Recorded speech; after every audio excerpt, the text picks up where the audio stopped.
estão todos aí me ouvindo, nos assistindo.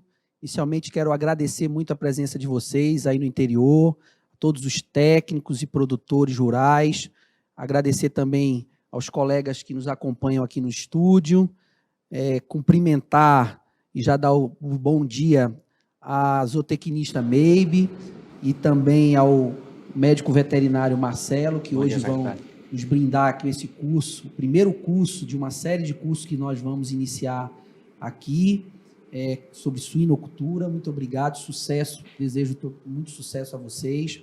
Eu quero, inicialmente, agradecer ao nosso IDAM, tanto a unidade central, quanto a todos os IDAMs aí no interior do estado, os nossos gerentes, nossos técnicos. Muito obrigado pela participação de vocês, por terem mobilizado os produtores para estarem começando esse novo ciclo aqui no Centro de Mídias. Agradecer muito a SEDUC, na pessoa do secretário Luiz Castro, também do Júnior Mar, que é o diretor aqui do Centro de Mídias, a Fernanda, que coordena também todo esse trabalho, a todos os técnicos que estão envolvidos aqui no Centro de Mídias. Agradecer os técnicos da CEPRO também, da nossa Secretaria de Produção Rural, e já falar da importância desse Centro de Mídias, de levar a educação para os mais diversos cantos do nosso Amazonas. Nós temos falado bastante, e o governador Wilson Lima tem deixado claro a importância de interiorizar o desenvolvimento do estado, do Amazonas. Nós sabemos que não é mais possível ficarmos dependentes exclusivamente do polo industrial de Manaus, que o interior precisa ter um olhar diferenciado e, naturalmente, o setor primário, o agronegócio, a agricultura familiar, o extrativismo, a pesca, a piscicultura, são setores que podem, sem dúvida alguma, gerar desenvolvimento sustentável, gerar trabalho, renda. E, dessa maneira, nós estamos iniciando aqui um novo ciclo, de cursos. A gente sabe que isso já era um programa que existia, mas queremos, sem dúvida nenhuma, dar um novo dinamismo. E, para isso, a gente precisa muito de vocês. Vocês que estão aí no interior, o nosso IDAM, dos municípios, vamos precisar de vocês para que os técnicos participem desse ciclo, mas também os produtores rurais. O grande desafio nosso, nesse novo momento que passa o Brasil e o Amazonas, é profissionalizar o setor. E, para isso, a educação ela é fundamental. E essa centro de mídias aqui, ele tem um papel muito importante, porque a gente pode, daqui de Manaus, falar com vários municípios ao mesmo tempo, falar com os produtores, falar com os técnicos, reduzindo as distâncias e, acima de tudo, reduzindo custos. Então, assim, naturalmente, nós vamos ter um momento para estarmos próximos a vocês. Termos cursos presenciais, aulas práticas, dia de campo, mas a gente quer aproveitar também esse centro de mídias, porque ele permite justamente a gente estar falando com vocês ao mesmo tempo aqui e levando e democratizando a informação. Nós preparamos inicialmente um calendário bem rico para esse primeiro ano. Vai ser apresentado em breve para vocês esse calendário de curso, mas nós estamos também desenvolvendo várias parcerias, e eu quero destacar aqui a importância da Embrapa, do CETAM, da SEDUC, CETAM, UEA e o FAM. Em breve, a gente vai voltar aqui com vocês para falar um pouco mais desse projeto de educação e de profissionalização do setor, e a gente vai precisar desses parceiros. O grande desafio é também integrar e ter a participação de várias instituições, seja do ensino, seja da pesquisa, seja da extensão. De maneira que eu quero, mais uma vez, agradecer a você, que eu sei da dificuldade da agenda de todos, mas dizer que vai ser muito importante esse curso que nós estamos iniciando. Eu quero, já para o encerramento, falar um pouco da suinocultura. Eu não sei se todos sabem, mas eu sou engenheiro agrônomo, formado aqui na UFAM, fiz também meu mestrado aqui na UFAM e fui criador de suíno. Eu tenho uma propriedade e eu comecei a minha atividade de produção com a criação de suíno. Então, conheço um pouco da criação de suínos, sei da importância econômica. A suinocultura hoje, no Brasil, ele é o 4º maior exportador do mundo, né? A suinocultura vem se profissionalizando. A gente tem aqui no estado já 2 abatedouros, um abatedouro, recentemente o governador Wilson Lima e todos nós estivemos lá participando da inauguração. Ele está aberto a todos os criadores.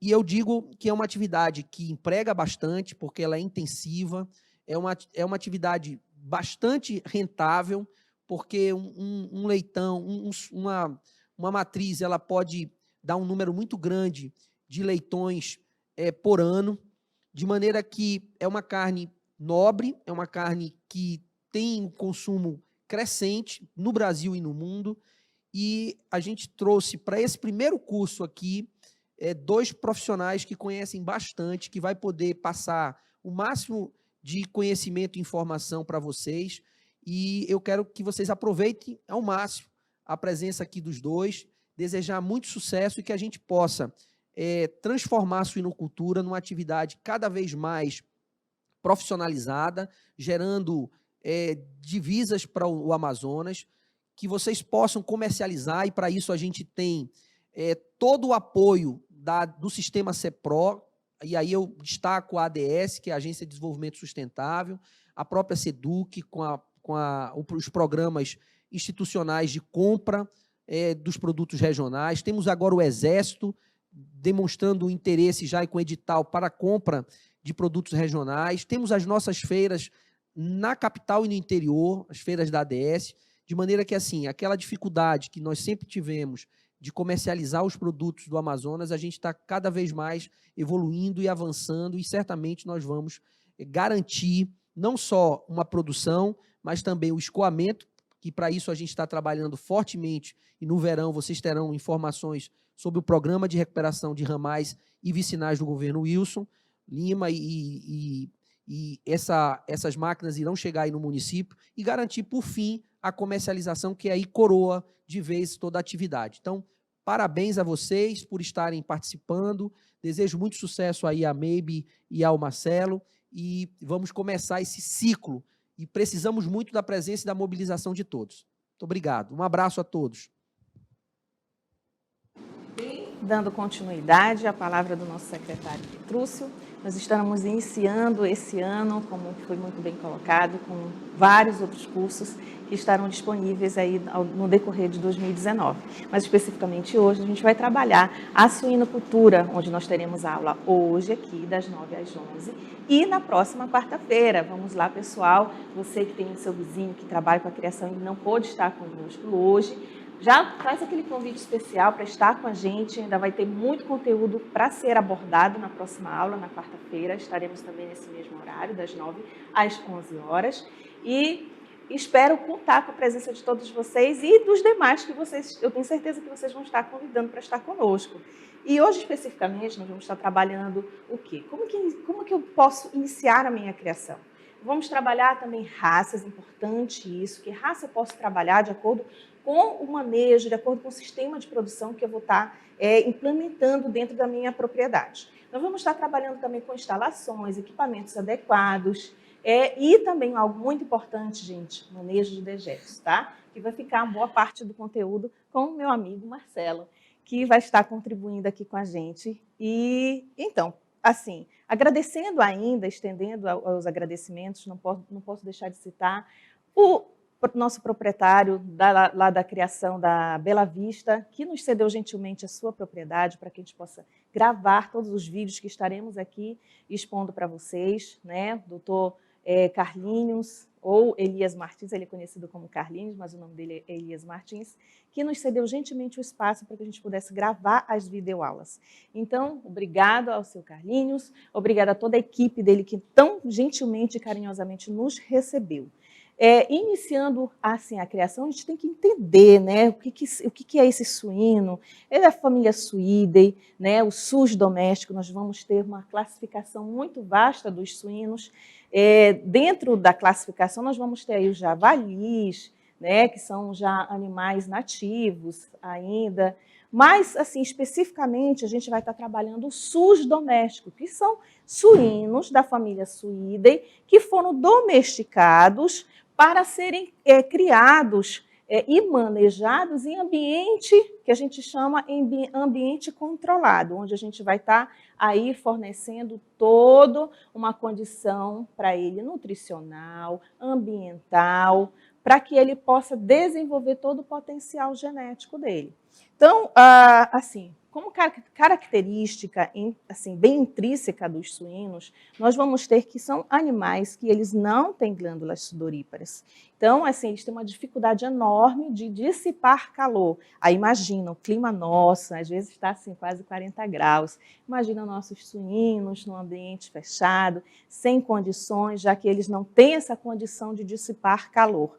Fica um ambiente muito estressado. Então, esse cuidado com a ambiência dele, em virtude dessa condição fisiológica dele não ter essa facilidade de dissipar calor, ela é importantíssima para eu criar aí um ambiente super agradável para o animal. Bem-estar é uma coisa que tem que estar muito bem assim, aplicada dentro do sistema de criação de suínos. Outra situação dos suínos é assim, muita gente confunde o suíno com porco. Né? Eu costumo dizer que nós aqui, hoje, estamos trabalhando com a suinocultura, que é uma criação profissionalizada. Né? A gente tem assim, aquela imagem antiga do tempo do vovô e da vovó, onde os suínos viviam assim, né? Naquele chiqueiro, aquele ambiente muito rústico, que eles dizem, mas porco gosta de lama. Não, gente, porco não gosta de lama. O porco apenas, por ele não ter essa condição fisiológica de glândulas sudoríparas para dissipar calor, a sua dissipação ocorre principalmente por contato.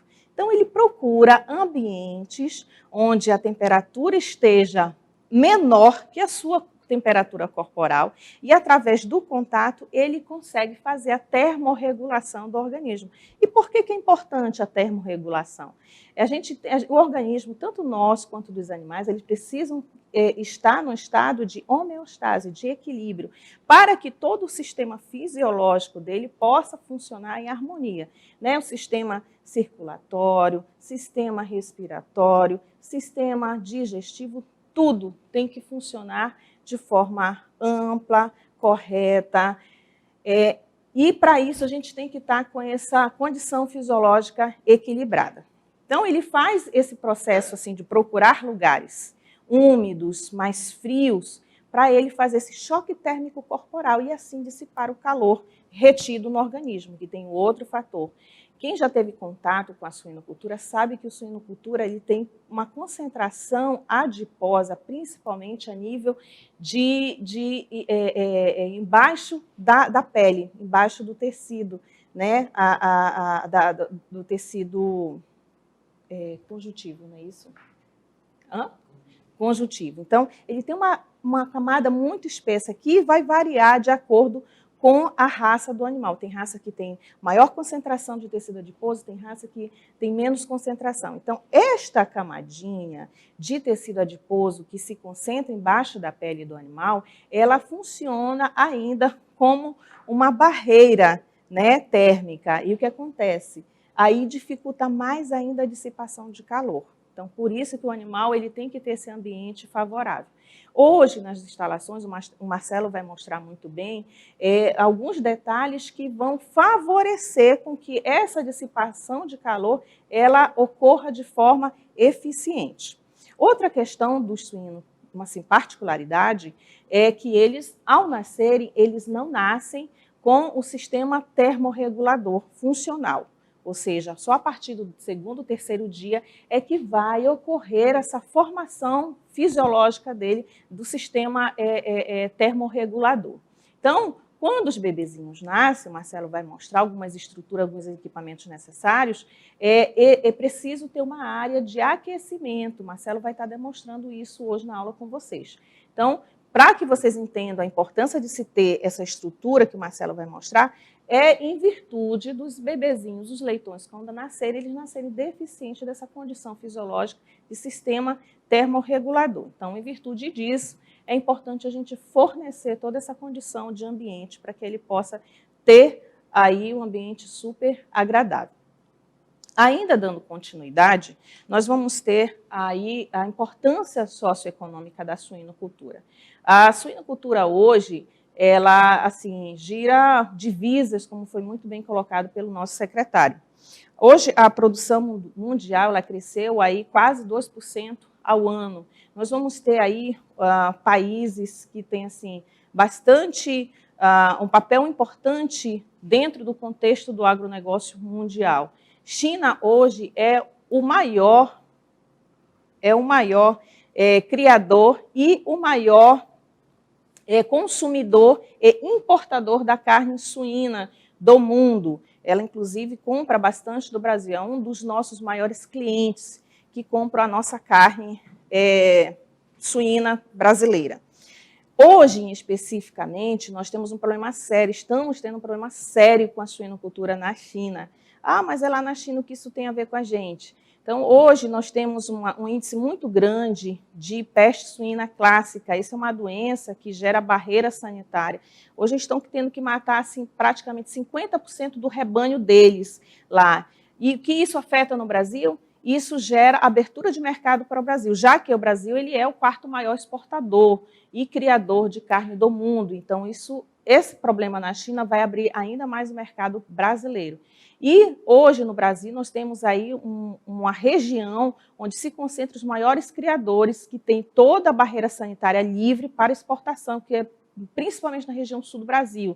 Nós vamos ter aí dentro de uma escala o principal exportador, Santa Catarina, depois Rio Grande do Sul, seguido do estado do Paraná, como os maiores criadores e exportadores da carne.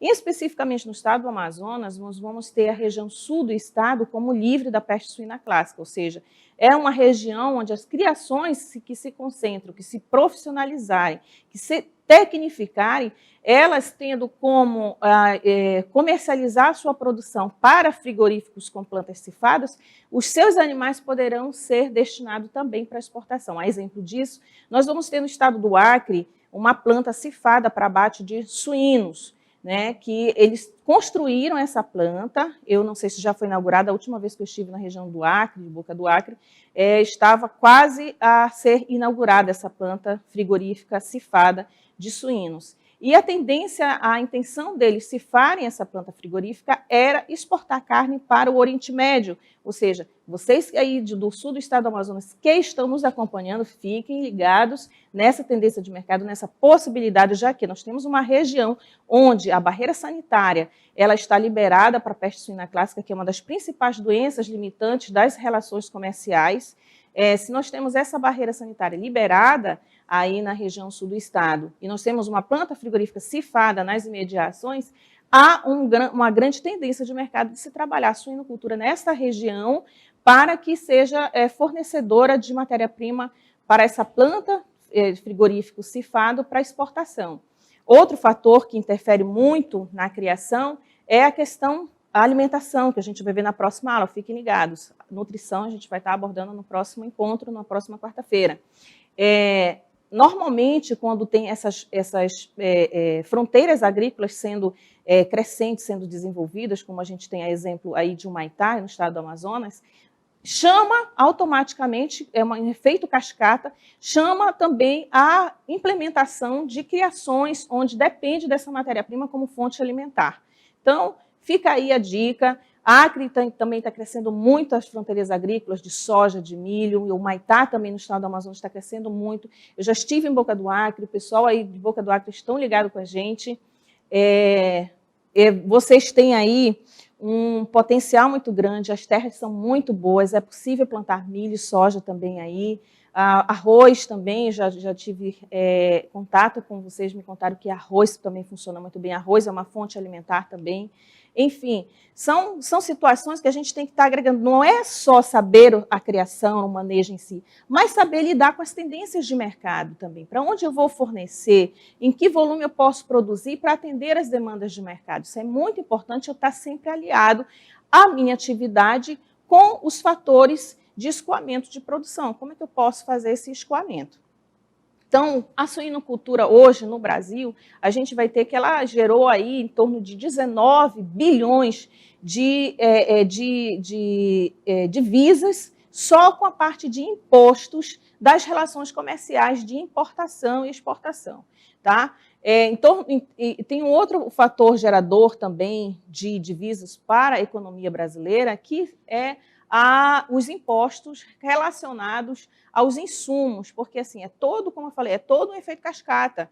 A suinocultura ela não é isolada, né? Tem vários outros produtos que são necessários serem fabricados para fornecer para a cadeia produtiva da suinocultura. Então, todos esses insumos que são desenvolvidos para atender a demanda da cadeia, eles também são geradores de impostos, de emprego e renda também para o Brasil não pode, e também é gerador também a nível de Estado. Todo aí as fábricas que trabalham com produção de ração, né, todos os medicamentos, tudo isso gera impostos para o Estado. Todos os insumos que são importantes para atender a demanda da cadeia.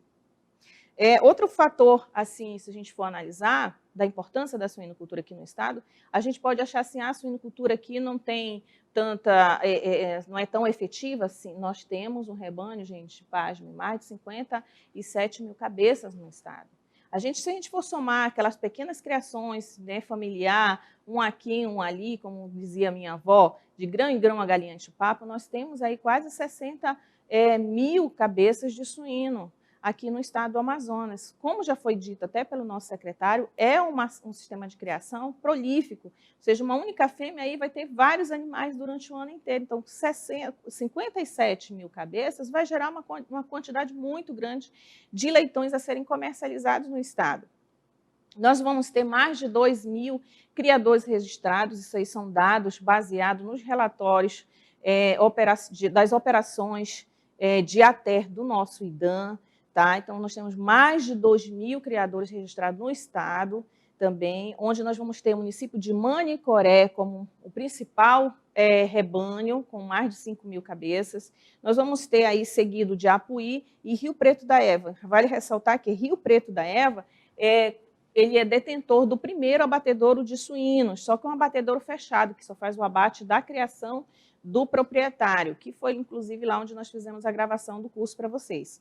Mas nós temos um outro abatedor, que foi, como foi bem colocado pelo nosso secretário, o abatedor foi inaugurado esse ano, onde ele tem a possibilidade de trabalhar com a aquisição de animais de terceiros, né? Comprar animais de outros rebanhos, que não seja somente o seu, para fazer o abate. Só que, quando a gente trabalha com esse tipo de situação de comprar animais de terceiros para abater dentro de uma unidade frigorífica, vale ressaltar que é importante que a criação ela esteja tudo dentro dos rigores sanitários para atender aí a nossa legislação.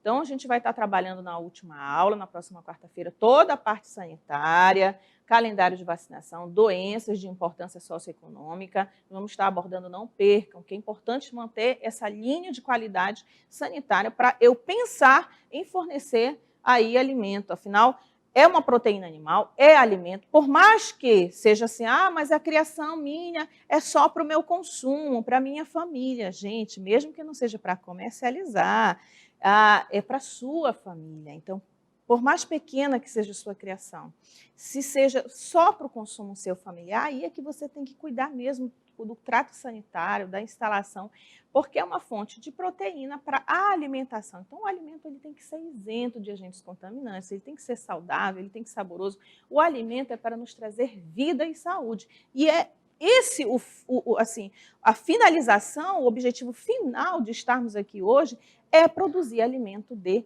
qualidade. Tá? Voltando um pouquinho para essa importância, como já foi citado, por exemplo, uma fêmea, né? Se a gente for analisar pela média do estado, em termos de índices zootécnicos, uma única fêmea ela pode parir aí de 10 a 12 animais, mas assim sempre tem as mortalidades, aí a gente tem a taxa de parição e nós temos a taxa de animais leitões desmamados. Hoje a média no estado gira em torno de 8 animais desmamados por matriz ano, né? Por matriz por cada aparição. Somando ainda, levando em consideração que uma fêmea ela pode ter até 2 parições por ano, né? Dá em torno aí de 2,4, 2,5 partos por fêmea ao ano, a gente vai trabalhar bem esses índices e os demais índices de importância econômica na próxima aula também. nós vamos poder dizer que uma fêmea, pelo menos, vai produzir 16 leitões ao ano. Então, isso é muita coisa, gente. Numa pequena área, também, é possível criar aí uma quantidade enorme, porque é um animal que não é criado normalmente em sistema extensivo, e isso aí agrega valor a pequenas propriedades, que, por sinal, no estado do Amazonas, a maior concentração são das pequenas propriedades. Então, fica a dica, quem tem uma pequena propriedade, é uma fonte extra de renda para vocês também, e fonte de alimentação para a própria família. Então, nós vamos ver um vídeo agora sobre a importância econômica da suinocultura.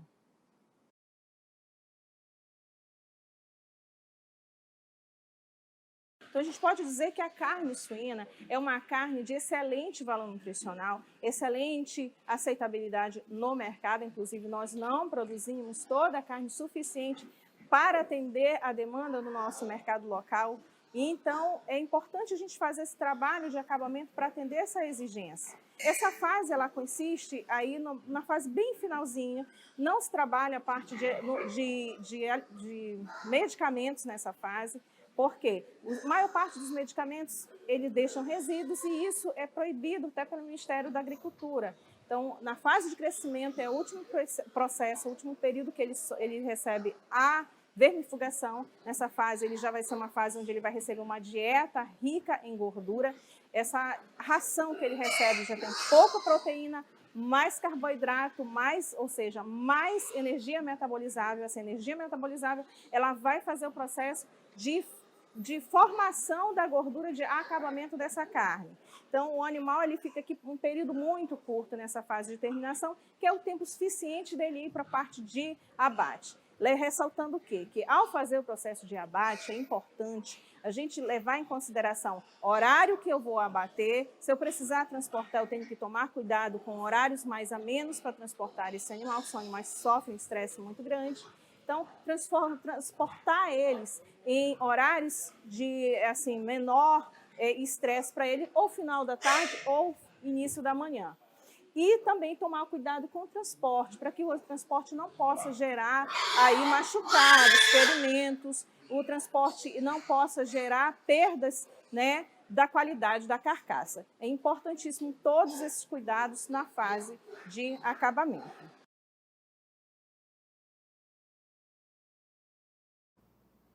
Como vocês puderam observar no vídeo, nós vamos ter fases diferentes e cada fase vai ter manejo diferente. Eu já chamo mais uma vez a atenção, não perca a próxima aula que a gente vai estar trabalhando os manejos nas diferentes fases, né? Então, fiquem ligados aí nessa importância que eu tenho que ter no manejo todo para fazer o manejo pré-abate, que a gente chama propriamente.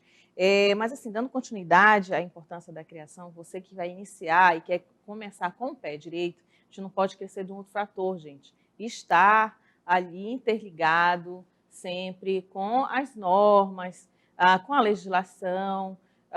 Você aí que ainda não fez o CAR, faça o CAR, organize aí a parte documental, a parte burocrática da sua propriedade, faça a emissão da sua carteirinha de produtor. Nossos escritórios locais do IDAM, eles estão sempre de portas abertas com aquele cafezinho delicioso para receber vocês com todo carinho e atenção, para a emissão do CAR, para tirar a carteirinha de produtor de vocês. É importante a gente estar ali andando em harmonia com a nossa legislação. E o que isso tem a ver? Porque, assim, quem tem interesse, por exemplo, em fazer um financiamento, hoje em dia todo mundo está trabalhando com essas exigências documentais. Então, fica a dica, você que quer trabalhar, aí é uma oportunidade interessante de você começar a sua criação dentro da legislação.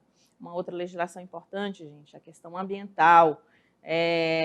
Suinocultura hoje, nós temos a suinocultura que ela pode ser trabalhada numa escala industrial e pode ser trabalhada em pequenas escalas dentro da agricultura familiar. Hoje, na legislação do IPAAM, né, nós vamos ter uma legislação própria para as unidades da agricultura familiar, onde eles preconizam que criações pequenas de até 4 matrizes, você fazendo o cadastro da agricultura familiar, você fica isento da licença operacional, mas você vai ter que fazer ali todo um cumprimento de regras, cumprindo ali com todo o checklist deles, para ver se você realmente se enquadra dentro dos parâmetros da agricultura familiar, se a sua criação realmente está dentro ali das informações necessárias. Até 4 matrizes, para quem trabalha com ciclo completo, ou quem trabalha só com a parte de acabamento, pode ser até 10 animais. Isso estaria isento de licença operacional. Mas aí você faz um outro tipo de licença,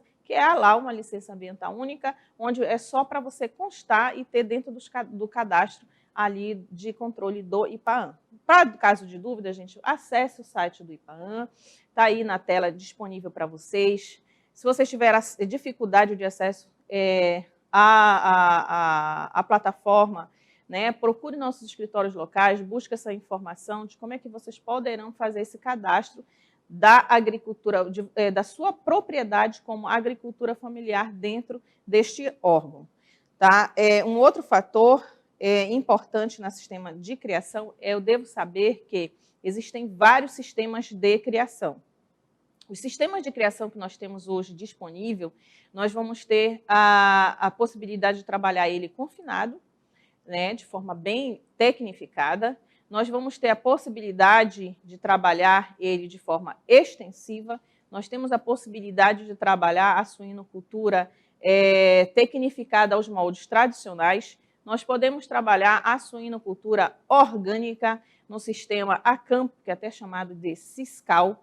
Nós vamos ter aí até mesmo a suinocultura extrativista, aquela de subsistência, aquela do tempo da minha avó, do meu avô, né? Eu me lembro muito bem uma imagem que vem sempre na minha mente, na casa da minha avó, ela ia jogar o milho no final da tarde, vinha o pato, a galinha, o porco, todo mundo comer junto ali, misturado. São sistemas tradicionais que a gente ainda tem muito isso, né? Mas assim, é importante, mesmo sendo um sistema tradicional, a gente organizar a casinha do suíno, dar uma alimentaçãozinha para dar uma condição boa para ele, fazer a vermifugação, né? São ações pequenas, mas que trazem qualidade para a criação, mesmo que seja somente para o seu consumo. Então, nós vamos ter aí também as raças que a gente pode estar trabalhando, seja nas diferentes tipos de sistemas de criação. Isso aí, vocês estão vendo na tela aí opções de raças, são as mais usadas no Brasil. Dentre elas, nós vamos ter um destaque aí para as raças do Duroc. Não dá para a gente mostrar todas as raças, de fato, aqui. Nosso tempo é curto, nós temos raças nativas, né? Nós temos raças importadas, nós temos raças, aliás, linhagens sintéticas, então não dá para trazer tudo, o tempo não permite. Então, vou trazer aqui a raça Duroc. É uma raça que tem assim, uma tendência à formação de tocínio. Ela é uma raça muito utilizada na parte de acabamento no cruzamento.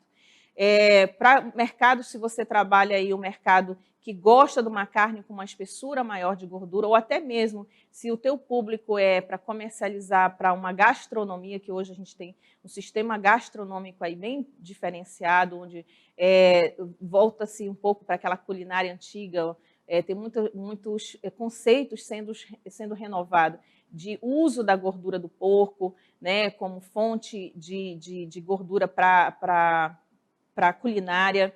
Nós vamos ter aí também outros pratos sendo elaborados usando a gordura do porco. Então, é uma tendência você trabalhar a raça Duroc, se assim bem o seu mercado for exigente para essa característica. São animais que podem chegar aí a mais de 250 quilos, os machos e as fêmeas mais de 220 quilos. São raças rústicas, né, que têm todo um potencial para ser também trabalhado aí no Amazonas. São raças, normalmente, Duroc, quem trabalha com o suíno orgânico, o sistema Siscal, são raças também que aguentam aí um sistema mais extensivo, porque ele tem uma rusticidade, uma característica, é um animal menos, das raças, ela é um animal menos estressante, menos estressada também. Nós vamos ter ainda a Landrace também, é uma raça que ela é muito utilizada para linhagem, para os cruzamentos maternos. Se a gente observar na foto, é um animal que tem uma composição corporal muito comprida. Isso é importantíssimo para a matriz, esse comprimento corporal para fazer aí a acomodação dos leitõezinhos, né? Então, é importante não só o comprimento, mas também largura de garupa, comprimento de garupa, para favorecer um parto aí tranquilo.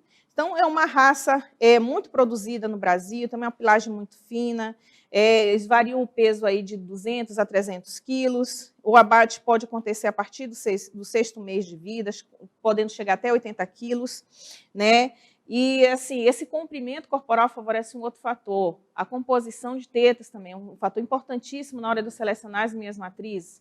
Comprimento, largura de garupa e a quantidade de pares de teta. Ontem eu estava olhando um vídeo, aí teve em Goiás, teve um recorde brasileiro, onde uma fêmea pariu 36 leitões, gente. Olha aí, se tiver a fêmea, hoje a média é 7 pares de teta, ou seja, 14 tetas ao todo. Já pensou 36 leitões? Não tem teta para todo mundo.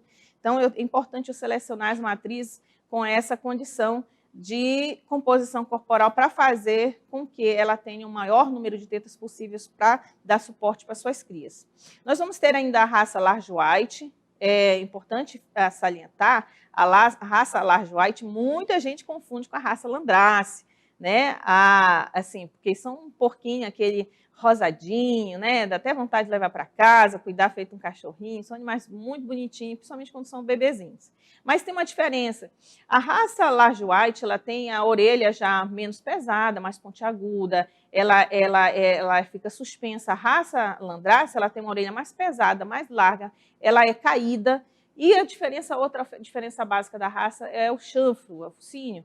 O Large White tem um focinho um pouco mais harmônico, mais retilíneo, mais curtinho. A raça Landrace, ela já tem um chanfro mais côncavo, mais rústico, mais largo, mais pesado.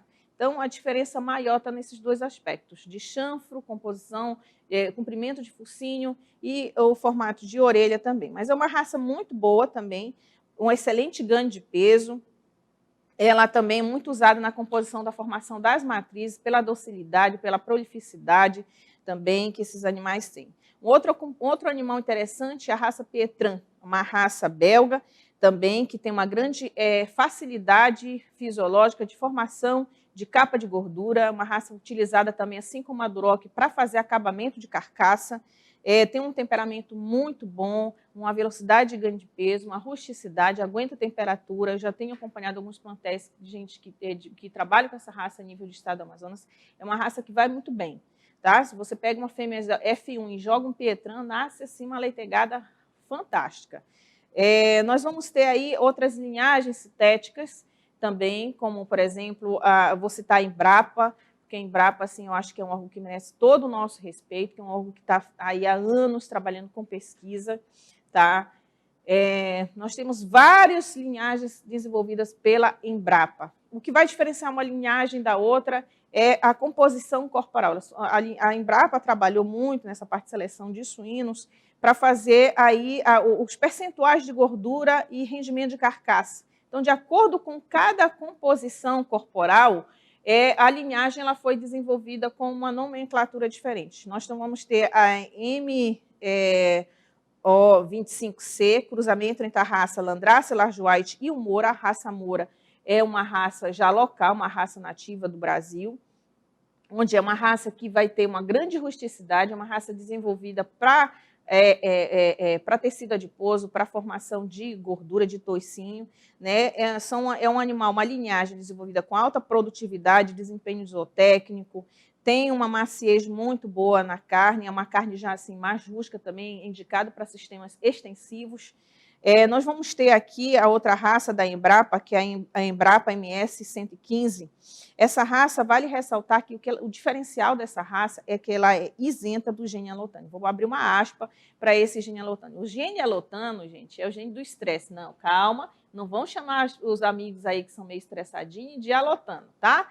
O gene alotano é um gene que foi identificado especificamente nos suínos, não tem outra espécie. Então, assim, o pobrezinho às vezes é até massacrado o suíno, é até mal visto. Eu não gosto de suíno porque é um animal estressado demais. Gente, ele não é estressado porque ele quer. Tem dois fatores que ocasionam essa condição de estresse no animal. É a falta de glândula sudorípara que dificulta ele dissipar calor, então ele fica com temperaturas corporais muito grandes. E outro fator que favorece esse estresse do animal é a presença desse gene alotânico. Ele foi um gene identificado, ele foi isolado, né, esse gene, como o gene causador do estresse suíno. Então, hoje, nós já podemos identificar, através de marcadores moleculares, depois que isolar esse gene nos suínos, né, foi desenvolvidos marcadores moleculares. Então, esse marcador consegue identificar animais que possuem grande quantidade, que é frequência gênica, né, os animais que têm maior frequência gênica desse gene alotânio e animais que têm menos frequência gênica, ou até mesmo animais que não tenham na composição genética esse gene alotano. Então, é importante aí, são fatores genéticos que eu posso estar usando na hora de comprar. Quando eu compro animal com procedência genética, hoje nós vamos ter várias empresas particulares que trabalham com genética, com seleção há anos. Aí, há exemplo muito conhecido, a AgroSéries Pig, né, ela trabalha aí com seleção genética. Então, quando eu trabalho com seleção genética, eles normalmente fabricam um catálogo. E nesse catálogo tem todos os parâmetros de índices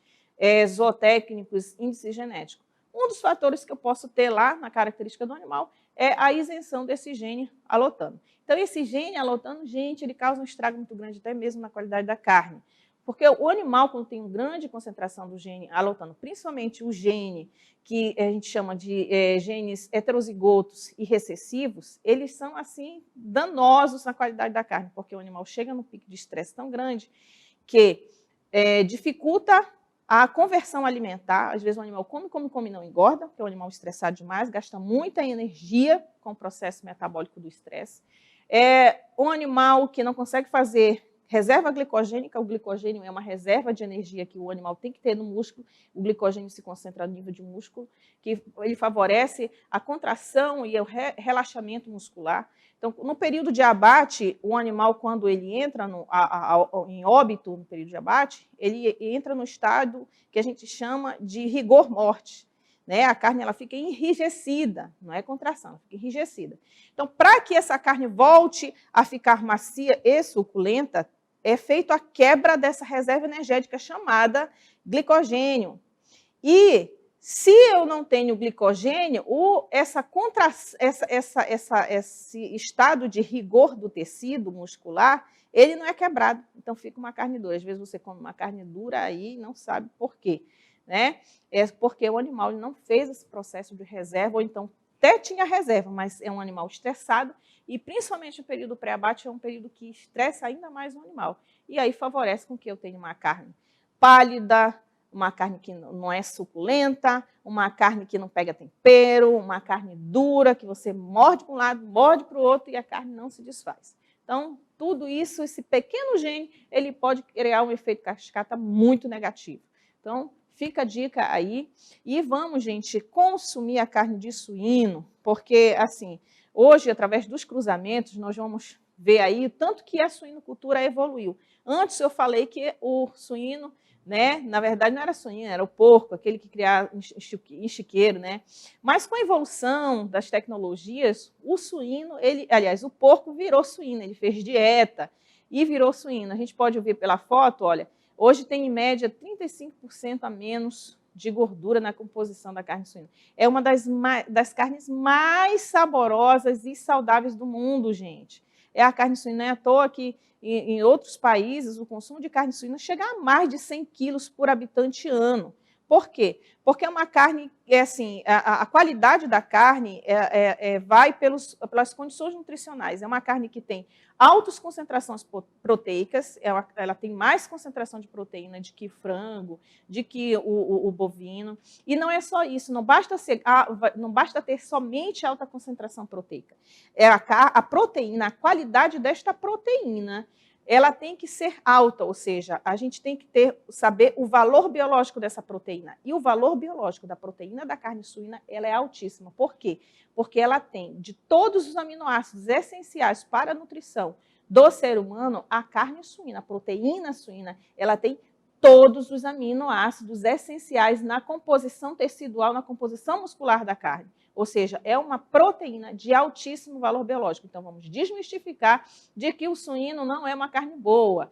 o suíno, na verdade, é uma carne de excelência. O que vai diferenciar a qualidade da carne ou não, essa questão do colesterol, que dizem que tem muito, né, é o manejo.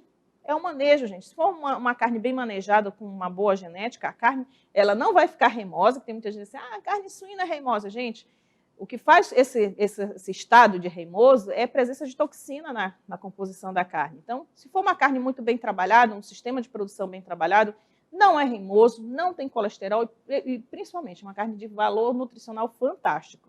Tá? No outro slide, nós vamos ver aí a composição dos cruzamentos mais utilizados. Nós vamos ter aí o cruzamento simples, que são duas raças diferentes. A gente pode observar que 50% vai ter da raça A e 50% da raça B.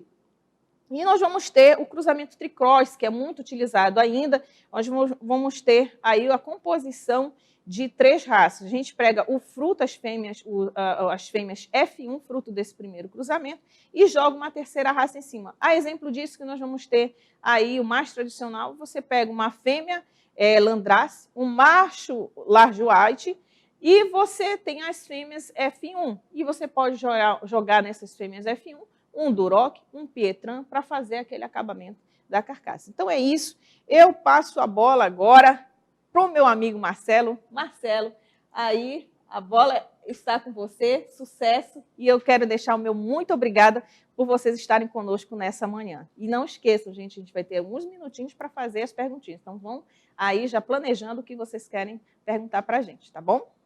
Obrigada. Bom dia, em primeiro lugar, aos nossos espectadores aí que estão nos mais distantes escritórios aí do IDAM, né? Aos nossos produtores rurais que estão aí também assistindo. Gostaria aqui de agradecer, Baby, e é uma honra, né? É uma missão difícil estar aqui ao seu lado, extremamente conhecedora de genética, e tentar passar aquilo que a gente tem conhecimento para os nossos produtores, com o objetivo de cooperar com o desenvolvimento aí da suinocultura no estado do Amazonas.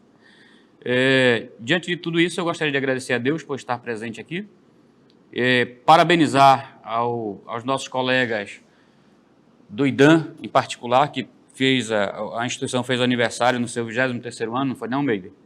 Há pouco, né? Então eu gostaria de lembrar e parabenizar também aos escritórios que estão mais distantes. Nesse momento, sobre a instalação, o que nós gostaríamos de observar e falar aos nossos produtores rurais, aos nossos técnicos, que quando façam essa orientação, está no sentido de, primeiro, saber qual o objetivo da criação. A criação de suinocultura, ela tem o ciclo completo, ela faz um ciclo completo, que nós temos toda a família da suinocultura, desde os reprodutores até o final do abate, né, até aqueles animais que estão indo para a engorda no abate. Então, faz-se necessário que a gente defina o objetivo da criação, porque também nós podemos fazer somente criação como reprodutoras, nós podemos fazer somente engorda ou ainda fornecimento de animais para esta engorda. Então, de posse disso, nós temos aí as orientações que vão aí direcionar o que fazer, o que construir na nossa propriedade. Então, uma boa instalação, conforme o slide demonstra, tem que se enquadrar ao orçamento e ao tamanho do plantel. Precisa ser de fácil acesso, principalmente ao tratador, né, a pessoa que está ali trabalhando, seja ele o próprio produtor ou ainda terceirizado. Precisa ser de fácil limpeza, não pode fazer com que haja e ocorra o acúmulo de dejetos ou outros materiais que possam aí estar influenciando negativamente na criação. Fácil acesso, principalmente aos insumos, tem que ter vias de acesso para que haja que ocorra a chegada desses insumos na granja e favorecer principalmente o bem-estar dos animais, que está diretamente ligado às 5 diretrizes de bem-estar animal. Então, esse favorecer o bem-estar dos animais é de suma importância para que a gente possa ter uma produção de qualidade e, acima de tudo, o animal expressar tudo aquilo que nós colocamos para que ele venha seja de alimentação, seja de sanidade, seja de ambiência, para que ele venha desenvolver e fazer e dar-nos resultados positivos economicamente. Nós temos aqui, vou mostrar no próximo slide, nós temos aqui uma ideia de como pode ser construídos os galpões dentro de uma pequena criação, ou ainda de uma produção, aí, uma criação que seja a nível empresarial do agronegócio. Nós temos ali a primeira em relação ao vento. Esse vento entra ali à esquerda e nós temos uma medida técnica que vem se ajustar justamente aos fatores de bem-estar animal. Na primeira medida, entre a primeira e a segunda medida, nós temos ali que seja 10 vezes a altura da primeira instalação, ou seja, essa altura ela varia de 2,5 metros até 3,20 metros de pé direito. Então, se nós temos 10 metros de altura, de 2,5 metros de pé direito, nós teremos exatamente 25 metros de distância do primeiro para o segundo galpão. Do segundo galpão para o terceiro galpão, nós temos aí já a sugestão de 20 a 25 vezes essa altura, uma vez que nós temos que perceber que a concentração de calor no segundo galpão já é bem maior do que na primeira. Esse vento já vai estar esse ar circulante vai estar bem mais quente. Então, essa é a nossa sugestão. Pode ser adaptado conforme a necessidade da produção ou ainda do produtor, e principalmente sob a orientação de um técnico aí que seja responsável por esta orientação. Estamos falando aí com o pessoal do IDAM ou ainda um particular. No próximo slide, nós temos aqui uma outra ideia em relação ao bem-estar animal, que se traduz novamente em devolução daquilo que nós damos ao animal, no fator de ambiente, na situação de ambiente. Nós temos aqui uma linha imaginária entre leste e oeste, ou seja, de onde o sol nasce e de onde o sol se põe. Necessariamente, esse galpão precisa estar alinhado ao nascimento e ao pôr do sol, para que essa luz solar não adentre dentro dos galpões pela lateral, uma vez que a nossa colega aí, Maybe, já tem falado anteriormente sobre algumas características inerentes à suinocultura, aos suínos, que está na dissipação de calor. Então, nós não podemos colocar mais calor do que o necessário para determinada fase de criação. Então, nós devemos evitar o máximo por isso. Uma característica importante na nossa região é que em determinado momento do ano, por estarmos aqui na região próxima à linha do Equador, nós temos que levar em conta que esse sol muda de direção. E é sabido aí pelos produtores, é sabido aí pelos nossos técnicos, que esse sol muda em direção. Mas, no mínimo, esse sol tem que estar cruzando aí a cumieira do galpão, né? Tem que estar direcionado de leste a oeste. Determinada época do ano ele direciona para um lado e determinada época do ano também ele direciona para o outro lado. Devemos levar em consideração principalmente isso.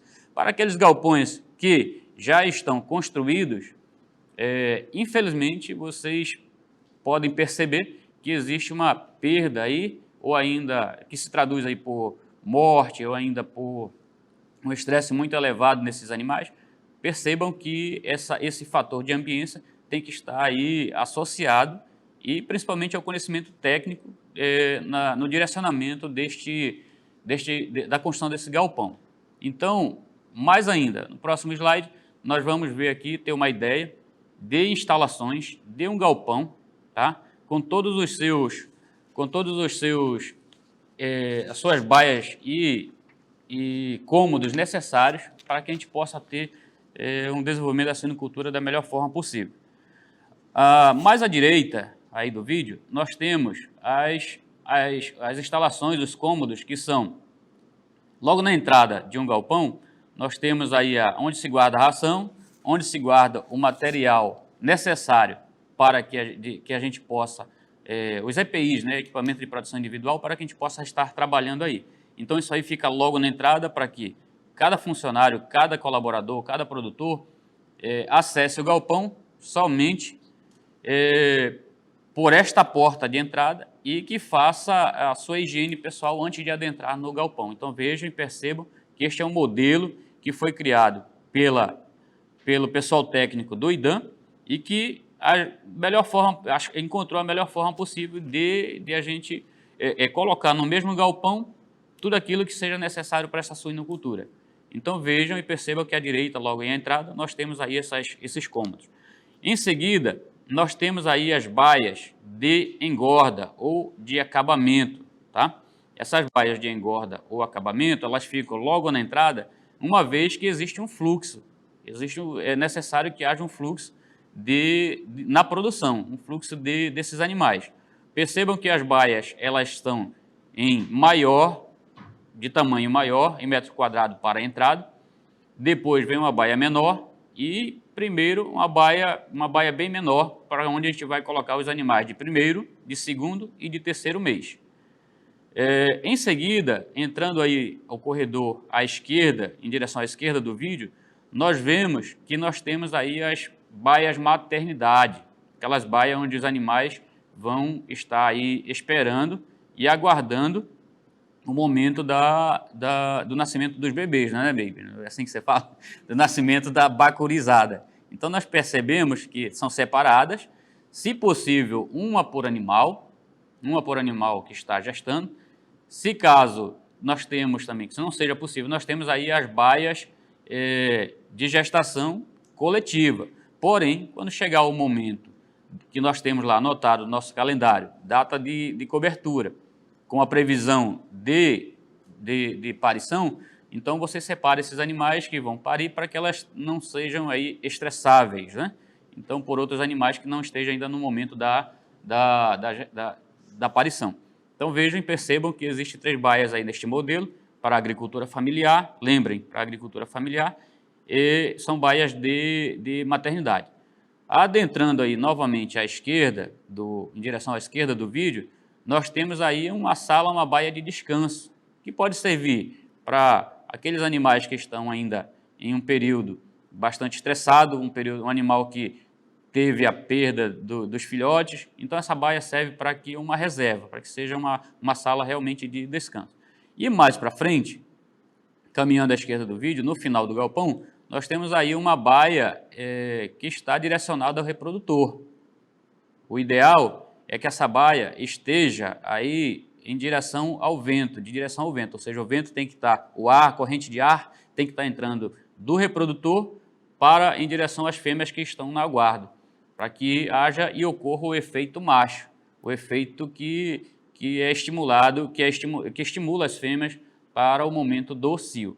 Então perceba que o macho está ali no final e geralmente a corrente de ar tem que estar adentrando aí esse galpão desta direção, da esquerda para a direita. Percebam que então nós temos aí um fluxo, um galpão que permite o fluxo de produção, onde os animais que nasceram, eles estarão logo mais bem próximo à saída, ou seja, à entrada do galpão, mais à direita. No próximo slide, nós teremos aí as indicações técnicas, as indicações que foram estudadas, as indicações que fazem parte dos manuais e que, por muito tempo, têm sido usadas e dá certo. Então, nós não podemos fazer diferente. Essas instalações têm uma altura média, como eu falei ainda há pouco, de 2,80 m a 3,5 m de pé direito. É aquela medida que fica na lateral dos galpões, nos esteios que ficam na lateral do galpão. Quanto à comieira, fica aí a cargo do produtor, fica aí a cargo de quem vai entrar nesse sistema de produção, mas no mínimo de 2,80 m a 3,5 m de pé direito. Isso favorece que haja uma excelente corrente de ar adentrando dentro desses galpões. Nós devemos ainda respeitar a densidade de população dentro desse galpão. Ou seja, para animais da creche, como está escrito aí no slide, nós temos que ter uma medida de 0,30 metros quadrados, ou seja, 30 centímetros quadrados por animais em creche. Isso é o primeiro mês, no primeiro 21 dias de vida. Então, no mínimo, 30 centímetros quadrados por animal. Lembrar bem disso, para que não fique apertado, para que não haja aquele estresse que ocorre bastante quando nós juntamos ali várias leitegadas após o desmame. Para leitoas, nós temos que ter essa medida aí, de 2 a 3 metros quadrados por animal na fase de leitoa. Tá? Então, mais uma vez, isso leva em conta o bem-estar animal. Para animal reprodutor, ou seja, para o macho que está lá na baia de reprodutor, ele precisa ter no mínimo de 6 metros quadrados por animal. e isso gostaria de lembrar aqui que tem que ser baia individual para o reprodutor, para o macho, senão aí vamos estar colocando aí produzindo um estresse desnecessário neste animal. Para animais em crescimento, mais embaixo nós temos aqui uma outra sugestão, de 70 centímetros a 1 metro quadrado por animal. Então, quando você for dimensionar, quando você for calcular quantos animais você precisa ter naquele galpão para que haja viabilidade do teu negócio, então você leva em conta também essas medidas que estão sugeridas aí no slide anterior. Percebam que tudo isso leva em conta o bem-estar animal. Hoje é uma situação pacificada que o nosso consumidor, ele deseja consumir, se aqueles que querem, que podem comer proteína animal, querem uma carne já que venha de uma produção que leve muito em conta o bem-estar animal. Prosseguindo aí com as nossas sugestões, nós temos as instalações, ainda modelos de instalações que podem ser percebidas, principalmente no modelo de piso para creche. Percebam que são tablados que são construídos de material plástico, ali, né, um piso de material plástico, elevados, para que esses animaizinhos eles estejam somente nesse período, que é muito, muito vulnerável a doenças, que não tenham contato com dejetos, principalmente. Que esses dejetos sejam produzidos e rapidamente descartados desse lugar. Então, você faz esse tipo de baia com tablados elevados e que tenha aí o piso de plástico, né, que facilita tudo, tanto o escoamento de dejetos quanto a hora da higiene, de lavar e de limpeza. Nós temos aqui à direita, no vídeo, mostrando o modelo de baias maternidades individuais, né? Então, isso ainda é muito, muito utilizada na suinocultura brasileira, é o que dá certo. Essa baia maternidade, esses animais ficam esperando e aguardando o momento da aparição, ficam aí, e é o que a gente tem de sugestão neste momento. Existem aí encaminhamentos para que estes modelos, a partir de 2025, sejam retirados a nível mundial, porém, é o que ainda pode ser utilizado nos dias atuais. Então, a nossa sugestão aí, essas baias são construídas de material que aguente, que suporte a violência que é uma fêmea já estando nessa situação, né? Então, ou seja, de ferro, pode ser aí de aço inoxidável ou aquilo que vocês tiverem aí à disposição.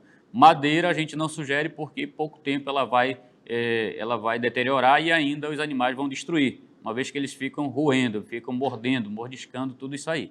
Percebam que a gente tem que produzir o máximo de bem-estar animal. No próximo slide, nós temos um modelo de instalação para a baia de terminação, com comedouro coletivo. Esse comedouro coletivo, ele leva em conta um tamanho mínimo de 70 de 35 centímetros por animal na hora que ele está ali se alimentando. Percebam que neste comedouro ele está direcionado em uma lateral da baia, e na outra lateral deve estar ali, a gente vai mostrar mais à frente, os bebedouros, uma vez que não pode estar misturando água e alimentação seca. Então, no mínimo, nós devemos providenciar também uma proteção para aquele comedouro, para que esses animais não estejam ali defecando ou fazendo xixi dentro desse alimento. Então, nós temos modelos mais para frente que nós vamos passar essa ideia. Mas, de antemão, percebam que nós temos comedouros distribuídos à direita da baia e os bebedouros deverão, então, ficar do outro lado. No próximo slide, nós temos ainda modelos de baias, né, que são coletivas.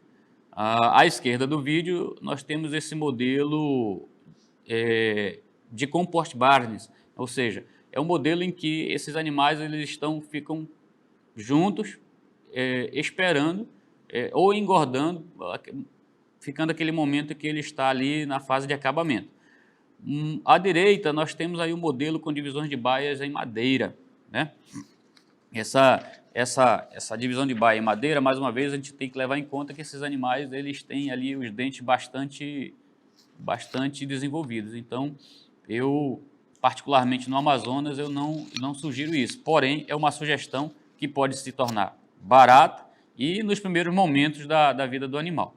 Então, percebam que também a madeira ela é vazada, é uma madeira que não é feita de tábuas, né? Ela é uma madeira que é feita de ripado vertical, que vem a facilitar justamente o manejo, a limpeza, a higiene e tudo aquilo que nós não queremos de ruim também dentro da nossa criação. A seguir, nós estaremos mostrando aí, para que haja um maior e melhor entendimento, vídeos, né, que foram feitos aí nas propriedades, que são tecnificados, e aquilo que a gente sugere que gostaria que tivesse sendo utilizado nas produções, na criação de suinocultura do estado do Amazonas. Vamos ver, então. As instalações, uma região de clima quente, é a instalação mais adequada dentro das possibilidades. Observa-se telhas de barro, as laterais totalmente abertas para que haja uma circulação do ar e uma renovação, proporcionando bem-estar aos animais. De criação de suinocultura, então é necessário que seja retirado, ou ainda que não seja colocado lá dentro, né? Para que haja uma circulação, haja fácil higienização e assim por diante, para que a gente possa minimizar as condições sanitárias dentro dessa criação. Então, em seguida, novamente, nós vamos mostrar aí uma proposta de baia de parição em sistema de cama. Neste caso aí, é utilizado a palha de arroz, né? Um material bastante utilizado ainda aqui no Amazonas, que a gente vê bastante aí nas propriedades, onde proporciona principalmente uma rápida secagem de dejetos de pequenos animais, dos suínos, e, acima de tudo, produz aí, segura o calor que esses animais ainda não possuem até os 3, 5 dias de vida. Então, a gente coloca aí essa sugestão para que seja utilizado dessa forma, uma baia parideira para cada mãe com seus filhotes, individualmente por mãe, vamos falar assim. Em seguida, o próximo slide, nós temos aqui em algumas regiões do Amazonas, né? O nosso estado é bastante grande e nós temos uma diversidade ainda de temperatura. Na região sul aí do Amazonas, ou ainda naqueles locais onde tem uma certa quantidade de circulação de ar que a gente não quer, ou seja, de frio, a gente precisa colocar na lateral desses galpões uma cortina, um sistema de cortina, como é falado aí. Porém, esse sistema de cortina pode ser de lona, pode ser aí de lonas plásticas, né? Pode ser das sacas de rações emendadas aí, para que haja um aproveitamento e um barateamento na suinocultura. E vocês vão ver agora em seguida um vídeo que ilustra de forma mais pedagógica essa criação, como a gente vai usar esse sistema de cortina, a nossa sugestão. Tratando-se de instalações, aqui observa-se uma alternativa.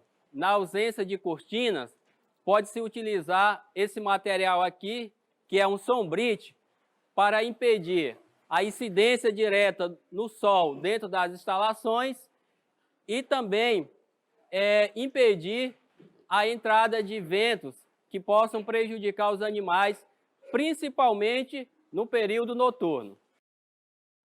Ainda falando em equipamentos necessários para a instalação, para um galpão de suinocultura, nós sugerimos aí, no próximo slide, né, modelos de gaiolas de parição.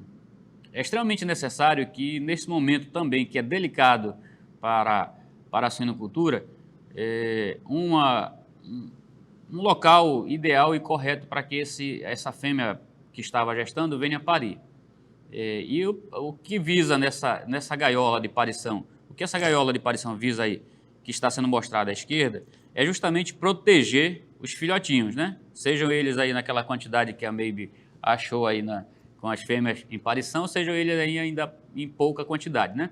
Porém, esses animais não podem estar em contato com a mãe nos primeiros 3 dias, no sentido de procurar calor no corpo da mãe, que é onde ocorrem os maiores índices de mortalidade. Uma vez que esses animaizinhos não produzem calor, então eles vão se aquietar ali por perto do corpo da mãe, e a mãe, logicamente, não sabendo, não tendo não estando ciente de que isso pode prejudicá-lo, vem causar morte por esmagamento.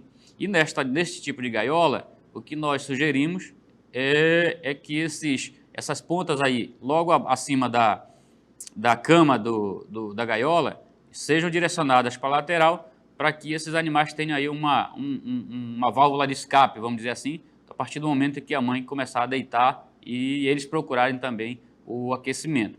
Nós vemos mais à direita aí dessa gaiola de parição, uma caixa avermelhada. Essa caixa, o nome dela técnico chama de escamoteador. Ela pode ser feita dessa forma, ela pode ser feita de alvenaria, ela pode ser feita de outros meios que nós tenhamos lá. Porém, tem que ser fechada. E, se possível, a gente coloca uma lâmpada para aqueles locais que têm energia elétrica, né? E a gente coloca uma lâmpada com forma de aquecimento lá dentro. Essa caixa ela é forrada, deve ser forrada com material absorvente, seja maravalha de madeira ou ainda casca de arroz, para que todos os dejetos ainda que possam ocorrer lá dentro, que os animais possam defecar lá dentro, ele esteja sendo retirado posteriormente. Outra situação que nós temos que fazer aí nessa caixa de escamoteador é ensinar esses animais a entrarem para dentro dessa caixinha. Eles não nascem aprendendo. Então, nos primeiros 2, 3 dias, você tem que colocar esses animais manuseando, colocando eles para dentro para que eles percebam que lá existe calor e esse calor é necessário nesse momento, tanto para ajudar na digestão de enzimas que vão ajudar na digestão e, acima de tudo, para mantê-los vivos, né? E é necessário que em poucos dias eles comecem a ter o sistema termorregulador viável. Então, nós temos esse modelo de escamoteador industrializado, mas que pode ser feito também com os meios de fortuna aí que vocês tiverem na propriedade, dos mais diferentes meios, né? No próximo slide, nós falamos ainda de equipamentos, estamos mostrando os bebedouros que são preconizados para cada faixa etária na criação dos animais, na suinocultura. Nós temos bebedouros chupeta, mais à esquerda, né, de diversos tamanhos, levando em conta a faixa etária do animal, 1º, 2º e 3º e 4º mês ali. Nós temos o bebedouro tipo bacia, que geralmente é colocado em baias, parideiras, e mais à direita o outro tipo de bebedouro ainda para filhotinhos, né, que são colocados ali naquelas baias no momento em que a gente faz o desmame desses animais. A gente coloca lá para que eles possam acessar e com cuidado beber e ainda com um cuidado sanitário para que possam ter acesso à água.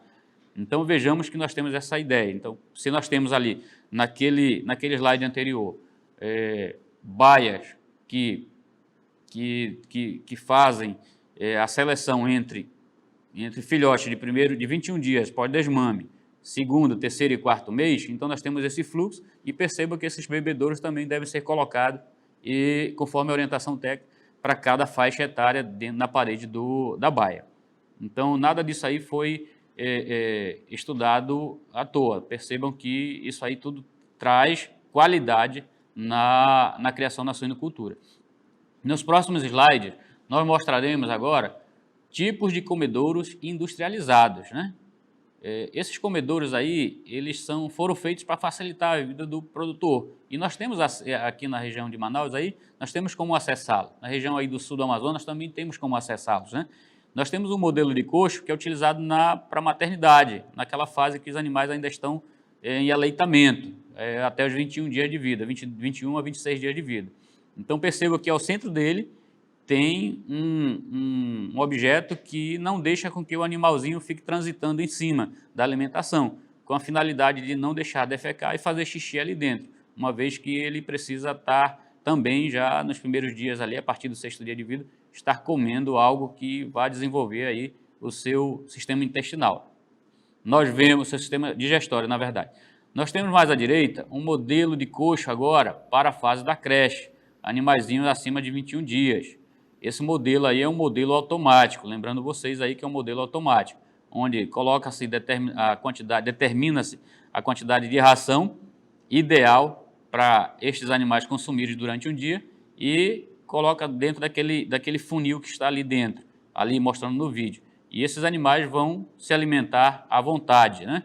Então, percebam que, mais uma vez, é um comedouro industrializado, mas que pode ser utilizado também aí os meios que acharem necessário. Lembrando que a finalidade é não deixar que esses animais defequem ou sujem a própria alimentação, fazendo com que haja proliferação de doenças, que a gente não quer nessa fase bastante vulnerável aí na suinocultura, que é esse período de creche, né? Um momento estressante ocorre a retirada dos animais da mãe, né?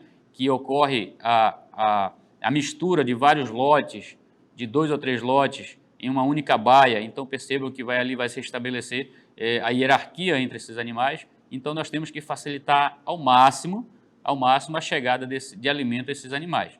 E, acima de tudo, que não ocorra que animais mais fortes se alimentem de tudo e os mais fracos fiquem ali. Você vai perceber que, no final de tudo, isso aí traz perdas econômicas aí na tua criação, para que no final não ocorra frustrações, né? No próximo slide, nós temos aqui modelos agora de comedouros com abastecimento automático na fase de recria, né? Nós temos ali animaizinho na média de 10, 12 quilos, e percebam que esses comedouros, mais uma vez industrializados, eles recebem a alimentação direto de um silo central que vai distribuindo automaticamente para esses animais. Desta forma, nós temos aí um melhor e maior controle dos índices zootécnicos destinados à alimentação, com a nutrição desses animais, principalmente porque o tratador vai observando ali e vai somente colocando aquilo que é o ideal para cada faixa etária, para cada momento do dia. Mais à direita do vídeo, nós temos aí o modelo tradicional em alvenaria, na qual ele é construído em uma das laterais da baia, para que esses animais sejam alimentados, arraçoados ali. Percebam que tem 2 ou 3 ou várias varas de ferro, da parede, a parte mais alta do comedouro, né, que é a lateral ali, está na lateral, com a finalidade de não deixar que esses animais se deitem, fiquem transitando e, acima de tudo, defecando, colocando dejetos ali na própria alimentação. Então, isso tem que ser pensado, raciocinado para que não atrapalhe a alimentação desses animais, levando em conta a área necessária para que cada um deles possa se alimentar de forma ideal e com o fim de minimizar as situações desagradáveis sanitárias na suinocultura. No próximo slide, nós temos ainda um comedouro que foi aí pensado, né, no produtor rural, e percebam que ele é feito, não no produtor naqueles rural, na verdade, naqueles locais onde a gente não tem acesso a esse tipo de equipamento. Percebam que é um tambor de ferro, de latão, ele está abraçado por uma cinta, né, que foi construída aí para que ocorresse essa situação, e embaixo nós temos ali como bacia a metade de um pneu, né, que está sendo reciclado aí nesse local. Percebam que funciona, que a gente já viu isso em outros locais, funciona e funciona bem, para que haja uma alimentação ideal durante esse período de cria e recria dos animais. Nós temos um vídeo aí que vai mostrar, mais uma vez, um enriquecimento do ambiente. O que é isso? Esse enriquecimento do ambiente é para minimizar o estresse causado pela separação inicial dos leitões da mãe, né?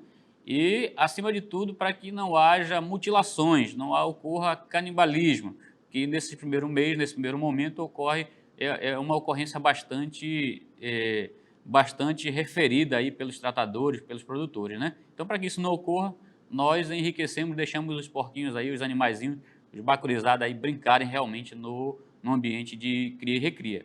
Segue o vídeo.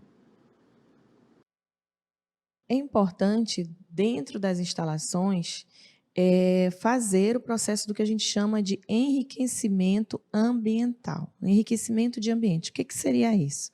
Como a gente pode observar na imagem, existe uma corrente pendurada por um arame. Isso é uma forma de você criar uma distração para os animais. Por quê? São animais que têm um metabolismo muito acelerado, então, como são animais de baia, ficam embaiados a maior parte da sua vida, eles têm uma necessidade de ter o que fazer nesse período de ócio que eles ficam dentro da baia. Então, é interessante a gente dar opções para que eles possam fazer alguma coisa. Se não tiver esse tipo de estrutura, o que pode acontecer? Os animais virem a se estressar, e se eles se estressar, eles começam o processo de canibalismo, e isso gera problemas sanitários, porque pode vir a infeccionar quando ele morde a cauda um do outro, quando ele vai arranhar e morder um outro. Então, é uma forma simples. Existem outras formas de você fazer enriquecimento ambiental, colocando bolas também. A própria forma de você montar a baia para eles se locomover, por exemplo, o bebedouro, a gente tem que colocar longe, de forma longe, oposta ao comedouro, para fazer com que ele se desloque, se movimente dentro da baia. É interessante esse deslocamento para eles terem assim uma ocupação e ganharem tempo.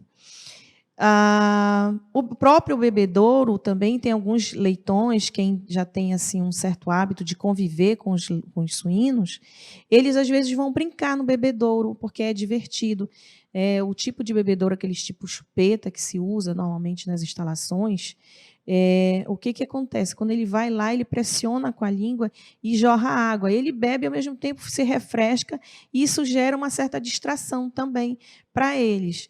Isso tudo acaba sendo um divertimento e faz com que eles quebrem esse período de ócio e evite aí os possíveis canibalismos, né, dentro do sistema de produção. Então, é importante a gente criar esse ambiente super harmônico, favorecendo o bem-estar animal. Está aí o vídeo, né? Nesse momento é um momento que a gente são colocados juntos 2 ou 3 leitegadas. Então, no mínimo, tem que minimizar essa situação estressável que pode estar ocorrendo. Falamos agora sobre manejo de dejetos, que não menos importante e é tão necessário para que isso ocorra de forma racional, que a gente possa fazer essa criação de forma racional. Vou colocar um dado aí, falar exatamente quem mais gera dejetos aí. São as porcas em lactação, mais os leitões juntinhos. Então, juntando ali o esterco mais o xixi, nós temos aí um dado que é produzido 27 litros de dejeto dia, somente por essas porcas em lactação. Ou seja, aquelas porcas que do dia do nascimento até o 21º ou 26º dia de lactação, dependendo da forma como vai ocorrer esse manejo. Então, percebam que essa criação produz bastante dejetos, e esses dejetos não podem ser negligenciados. Ele é uma responsabilidade social do produtor, que deve fazer com que haja também um reaproveitamento desse dejeto. No mínimo, como falado anteriormente aí pela nossa colega Maybe, tem que fazer o cadastro no IPAAN, tem que fazer o cadastro na Agência de Defesa, e acima de tudo que haja procura pelo produtor de orientação técnica nos IDANs, as unidades locais do IDAN do Amazonas, para que a gente possa estar orientando qual a melhor forma de utilização desses dejetos, uma vez que não podem ser largados ou despejados na natureza, sejam eles nos mais diversos ambientes. Nós temos aí no próximo slide uma foto impactante, né, um registro impactante que não deveria ocorrer. Então, isso aqui nós devemos evitar. No próximo slide, nós temos novamente 2 situações que são bastante comuns.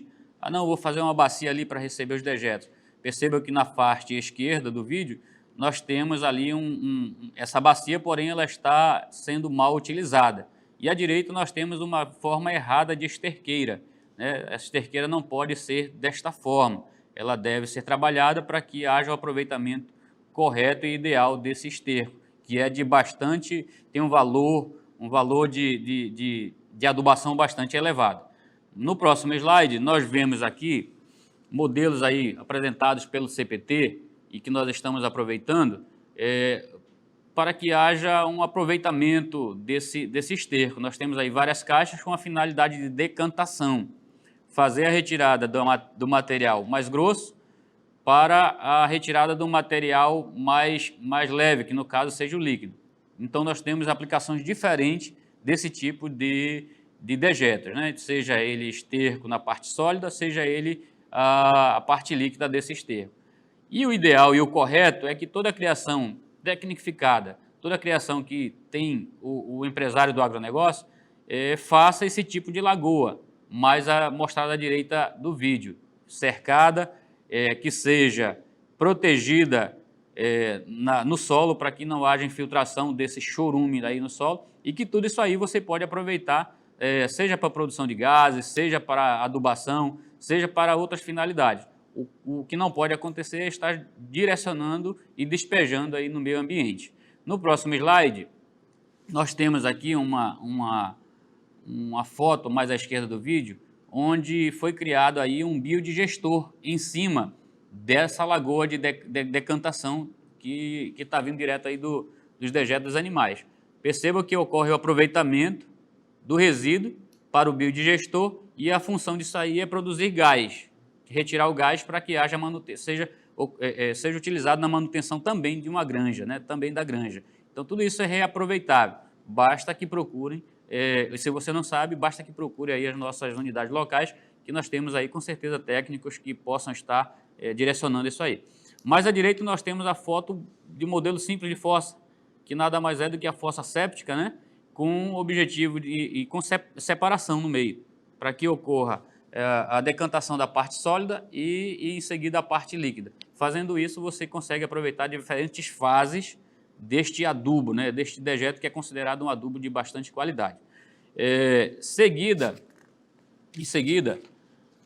nós temos ainda, aliás, já foi mostrado aí a fossa séptica, o que nós temos agora, por fim, são as considerações finais que nós sugerimos, né? Então, nota-se que a suinocultura é uma atividade aí repleta de cuidados que devem ser incluídos no planejamento inicial de uma criação, não menos importante que qualquer outra criação que se leve em conta aí a produção para alimentos, né? Para alimentos para humanos. Nós temos ainda, quando se trata de produtores que já trabalham na atividade, se faz necessário providenciar os devidos ajustes e incrementos na criação, que se traduz em ganho econômico. Ressalta-se ainda que o acompanhamento do técnico é sempre um bom caminho para as assertivas, ou seja, é sempre bom buscar orientação técnica daquilo que nós não sabemos. Então, o IDAM, a Agência de Defesa, a CEPROR como um todo, está aí à disposição dos nossos produtores, dos nossos empresários do agronegócio, com o fim de cooperar para o desenvolvimento dessa atividade, também bastante desenvolvida aqui no estado do Amazonas. Então, eu, mais uma vez, chamo a Meire para que venha dar prosseguimento aí no nosso programa CEPROR. Então, Marcelo, quero te parabenizar, agradecer a sua vinda lá de Iranduba, olha aí do nosso escritório local do IDAM de Iranduba. Gente, nós vamos dar 10 minutinhos para vocês organizarem as perguntinhas. Já chegou aqui milhares de perguntas do pessoal da FEAM. Um abraço, pessoal da FEAM que está nos acompanhando. Já estamos aqui com as perguntas de vocês. Então, 10 minutinhos só para a gente organizar as perguntinhas e já voltaremos com as respostas devidas para todos vocês, ok? Obrigada.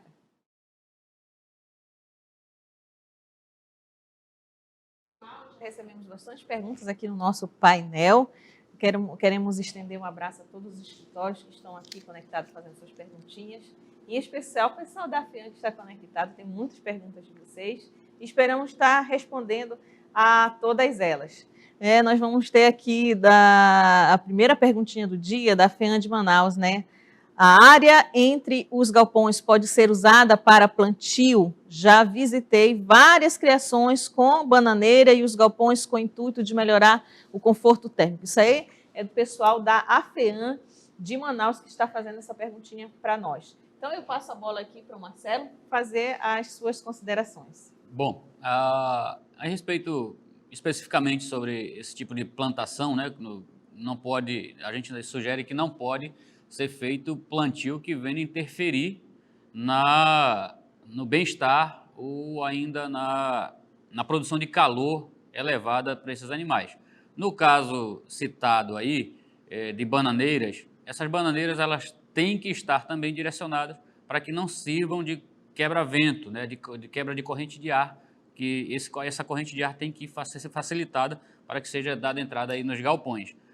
Uma vez que as bananeiras, em grande quantidade, elas produzem um microclima que, a princípio, é agradável, né? Em primeiro momento é agradável, porém, em determinados momentos, elas servem também como quebra-vento, e atrapalham aí o fluxo de ar dentro do galpão. Então, se for de forma bem básica, para a gente não tem problema, né? Uma vez que também fornece aí esse microclima. A próxima pergunta é com a Maybe. Sabemos que muitas criações familiares utilizam na alimentação aí o famoso babugem, né, com restos de comidas, frutas e tal. E nós vamos falar sobre essa questão nutricional, alimentações alternativas, como eu posso trabalhar essas alimentações alternativas na próxima aula. Então, eu vou deixar vocês aí com um gostinho de curiosidade. Já convidamos, né, para a próxima aula. Já convidamos, estejam com a gente, porque o nosso interesse é responder essas perguntas relacionadas ao assunto de hoje, mas muito valiosa. Michele, um abraço para você, querida. E essa perguntinha nós vamos estar respondendo para você aí na próxima aula, ok? Sobre o custo de galpão, Maybe, tem um questionamento ali, desse galpão sugerido aqui que foi apresentado. Então, essa pergunta, mais uma vez, eu deixo para que você possa responder, uma vez que está lá dentro da CEPRO, né? Então, o modelo que a gente apresentou hoje aí, que é um modelo bem simplificado, por sinal, é um modelo que foi criado pelo próprio nosso setor da agroindústria ali, do setor de engenharia do IDAM. Nós também temos na CEPRO o nosso setor de engenharia. Esses valores nós temos lá, inclusive peço desculpa a gente não ter trazido esse detalhamento, porque o tempo é muito curto. Mas nós temos lá, podemos estar entrando em contato, o pessoal daí da FEAM, os demais que tiverem interesse em querer saber a parte de orçamento desse modelo tão simplificado que a gente apresentou. Tem vários outros cortes da instalação, tem 3 cortes, né? Parte lateral, a parte de cobertura, tem vários outros detalhamentos, é porque realmente não temos tempo hábil para estar mostrando todos os detalhamentos da instalação. Então, quem tiver interesse, a gente pode estar passando via e-mail a questão de orçamento, a questão dos outros cortes aí da instalação com mais detalhe, tá? É importante a gente estar em contato, vocês do interior, aí dos escritórios locais, toda vez que houver demanda, entre em contato com a gente, que assim, o pessoal tem muita coisa, né, produzida nos nossos arquivos. Então, às vezes está tendo uma demanda, entre em contato que a gente pode estar passando aí para vocês. Mas nós temos sim essa questão do orçamento. Inclusive, essa planta ela foi projetada para atender, inclusive, lembra que eu citei anteriormente sobre a questão do IPAAN, deles isentarem a necessidade da licença operacional, a LO, né, para algumas atividades que estejam em concordância com a normativa da legislação do IPAAN. Então, produtor da agricultura familiar, que se enquadrar nos parâmetros pré-determinados lá no site do IPAAN, inclusive eu citei um site de acesso, aqui mostrei para vocês, onde tem até 4 matrizes no rebanho,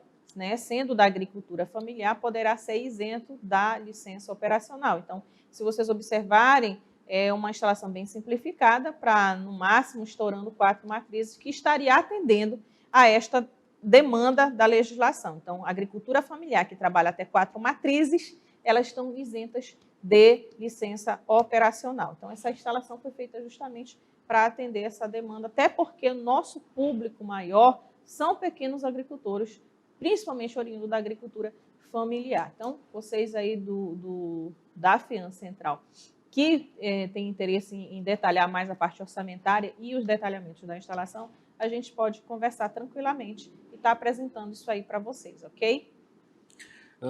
Quanto a bom dia aí ao pessoal de Barcelos em especial, né? Eu gostaria de estar respondendo aí a esse questionamento de qual seria o animal ideal para iniciar uma criação em relação ao custo de produção. Você deve definir aquilo que você quer dentro da tua criação.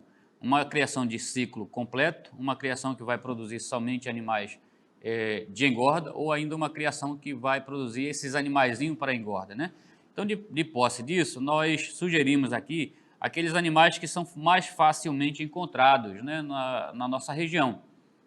uma vez que nós temos aqui, nas nossas andanças, nós observamos que as raças Large White, as raças Landrace, a raça Landrace e a Pietran são animais muito disseminadas na nossa região e que trazem um retorno econômico bastante viável para esse tipo de criação. Ou seja, as duas raças brancas aí, lembrando que a Large White ela tem a orelhinha em pé e a raça Landrace ela tem a orelhinha mais pesada, caída, elas devem ser cobertas, a gente sugere que devem ser cobertas por animais da raça Pietran. São animais que têm uma capacidade de produção de carne bastante proeminente, bastante elevada, né? O rendimento de carcaça. Então você tem uma boa mãe, parideira, e tem aí um pai que, zootecnicamente, os índices zootécnicos são bastante produtivos. Então, eu creio que essa sugestão seja a melhor aí para o interior, né? Para a região aqui do Amazonas. A nossa próxima pergunta veio também de Barcelos e está questionando sobre o chão das baias na maternidade. A raspa de madeira pode ser de qualquer madeira? Geralmente, querido, nós sugerimos que sejam aquelas maravalhas, né? Maravalhas que são oriundas da plana da madeira. Não devemos confundir aí a maravalha com o pó de serra, que não é aconselhável para isso aí. Nós temos também da casca de arroz. Mas neste caso específico aí, concreto aí perguntado, nós sugerimos que seja assim a maravalha. Uma vez que essa maravalha vem de madeiras que são utilizadas aí pelos humanos, né? Então a gente seleciona aquelas madeiras que vão servir para planeamentos. Então essas madeiras, a princípio, são todas elas indicadas quando em maravalha, não é o pó de serra. Devemos considerar bastante isso aí. A nossa próxima pergunta também é de Barcelos, né? A pergunta é a seguinte: em uma instalação é possível usar uma área onde os animais possam frequentar para que tenham contato com a natureza e evitar o estresse?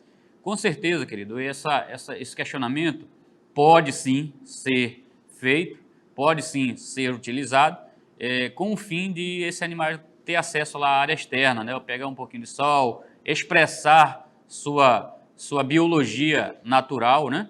E que mais para frente isso aí vai estar sendo cobrado pelos nossos consumidores, levando em conta isso aí. Porém, não devemos esquecer do controle sanitário.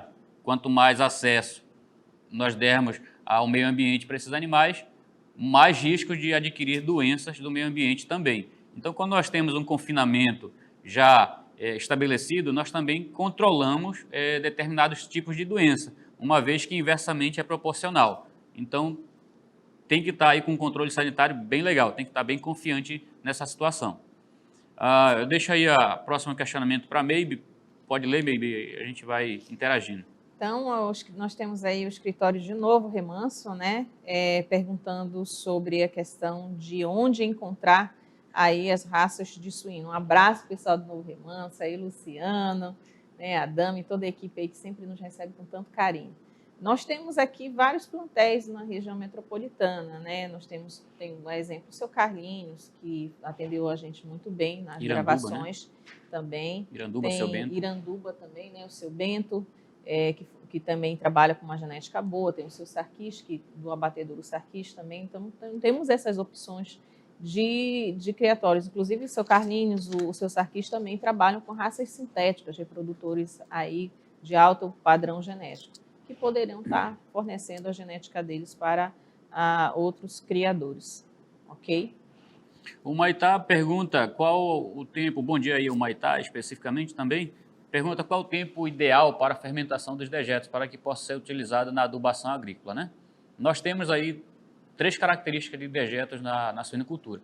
Nós temos os dejetos realmente sólidos, nós temos aquele dejeto pastoso e ainda temos o dejeto líquido. Considere que cada uma dessas fases tem um momento ideal. Dejeto sólido, geralmente no mínimo de 45 dias para que ele seja utilizado.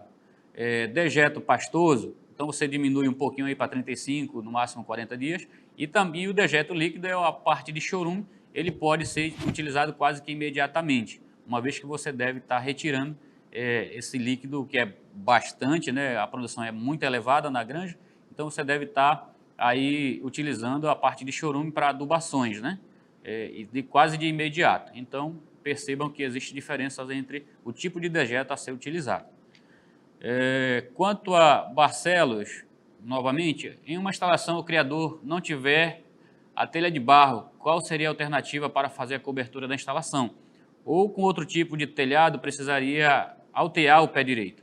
O ideal, se não tiver telha de barro, como foi mostrado aí anteriormente, que faz um bom isolamento térmico, telhas de fibrocimento que sejam pintadas pelo lado externo, pintadas com a cor branca, né, para que ela possa vir refletir toda a maior quantidade de calor e energia que possa estar recebendo. Então, o que a gente não vê de telha de barro, se nós temos de fácil acesso, fibrocimento, tem que ser pintada para que ele não possa estar recebendo, expulsando a maior quantidade de calor. Quanto ao pé direito, querido, quanto mais alto, o ideal, né? Quanto mais alto seria o ideal. Porém, fica aí a dica para que tu possas ter um manejo adequado entre essa altura que a gente está sugerindo, entre 2,80 metros e 3,5 metros. Senão, a partir daí, tu não consegue instalar, aliás, tu tens aí maior quantidade de problemas para instalações, outras instalações que precisam. Elétrica, às vezes precisa colocar aí um umidificador ou ainda um ventilador para que possa estar ajudando aí na termorregulação desses animais. Baby, essa próxima aí, Nova Olinda. Então, temos aí Nova Olinda do Norte conosco, né? Um produtor, o seu Amós, está perguntando aí sobre o custo de insumo para a formação do plantel de 10 matrizes, né? E como ele poderia adquirir esses insumos. Então, seu Amós, teria que ver nas casas agropecuárias aí quanto que chegaria o custo da ração. A gente vai tentar detalhar na próxima aula sobre nutrição, né? Isso, já faço o convite aí ao nosso... Isso, a gente vai detalhar essa questão e aí, já aproveitando o engajamento da sua pergunta, eu já posso fazer aí um levantamento do preço da ração de suínos no mercado local. E aí tem o custo do deslocamento daqui de Manaus até ao seu município e a gente poderá detalhar essa questão da nutrição, o custo de produção na próxima aula. Eu prometo trazer esses valores aí para lhe fornecer. Seu Amós, Nova Olinda do Norte, né? Isso. Nova Olinda do Norte, a agricultora dona Eva Nilza pergunta: qual o período de lactação até uma nova cobertura? Né? Bem, você prefere ou... Pode responder, então. Tá. Período de lactação é aquele compreendido entre o nascimento da leitegada até o período de desmame, né? Ou seja, na média de 21 a 26 dias, quando nós falamos de raças que a gente sugeriu ainda há pouco, raças que realmente trazem um retorno econômico. Fêmeas Landrace, fêmeas Large White e os machos Pietran. Duroc, pode ocorrer? Pode sim, mas ele é mais difícil de a gente conseguir na nossa região. Não tem problema não se você conseguir esses animais. Esse período de lactação, ele está diretamente associado ao que nós fornecemos para essa mãe em lactação. Então, quando ocorre o período de desmame, geralmente faz-se o desmame de 21 a 26 dias, nós contamos mais ou menos, no máximo 6 dias após o desmame, essa fêmea tem que lançar o primeiro cio.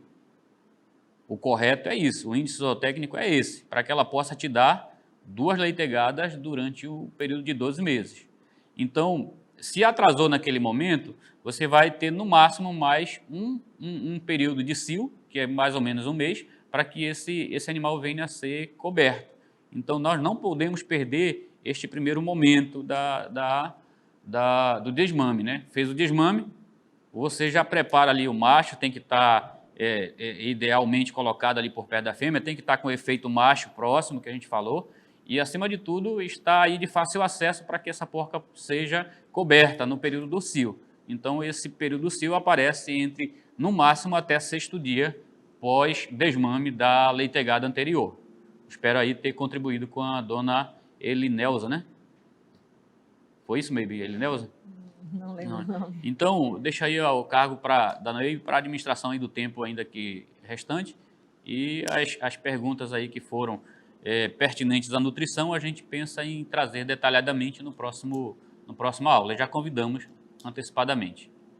E é isso aí, pessoal. Já estamos com o tempo estourado de 2 minutinhos. Espero que a gente possa ter trazido bastante conhecimento, né? Dar aquela sacudida e fazer vocês refletirem, porque todo conhecimento que a gente adquire, ele tem que ser feito, ele tem que trazer esse efeito, da gente parar e refletir onde nós estamos e com este conhecimento, se eu aplicá-lo, onde que eu posso chegar.